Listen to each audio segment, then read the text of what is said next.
నమస్తే అందరికీ. Welcome to Shirisha vlog.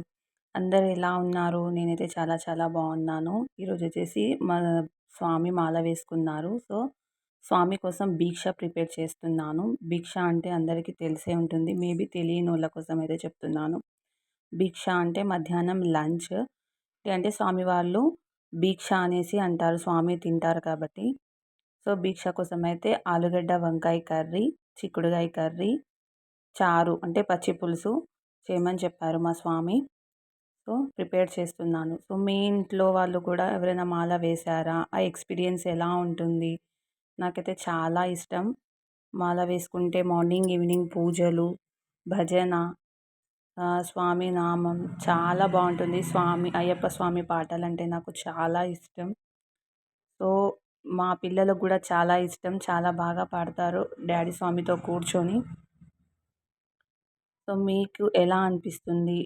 మాదొచ్చేసి నర్సంపేటలో అయితే శ్రీధర్మ సహస్ర అయ్యప్ప స్వామి టెంపుల్ చాలా ఫేమస్. శబరి ఎలానో నర్సంపేటలో కూడా అలాగే చాలా ఫేమస్. చాలా బాగా జరుగుతుంది.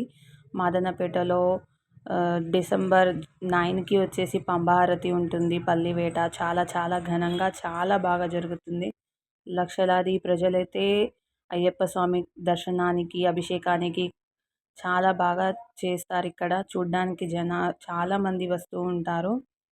సో పడి పూజలు కూడా చాలా చాలా బాగా జరుగుతాయి ఇక్కడైతే. నియర్ బై నర్సంపేటలో ఎవరైనా ఉన్నవారు, తెలియని వారైతే తప్పకుండా మీరు కూడా వచ్చి అయ్యప్ప స్వామిని దర్శనం ప్రిపేర్ చేస్తారు. ఎలా వాళ్ళకి భిక్ష సర్ది చాలా బాగుంటుంది. ప్రిపేర్ చేస్తారో కామెంట్ చేయండి గాయస్. ఇది చేస్తున్నాను వంకాయ. ఏదైనా తెలియని విషయాలు ఉంటే కూడా చెప్పండి. నేను మిగతా వీడియోస్లలో కూడా నేను అప్లోడ్ చేశాను. స్వామి పూజ చేసే వీడియోస్ కానీ, స్వామి పాటలు పాడడం కానీ, ఎలా పూజ చేస్తున్నారు ఫస్ట్ ఇది కూడా నేను అప్లోడ్ చేశాను. So thank you, bye bye. కూడా నాకు ఒకసారి కామెంట్ చేయండి.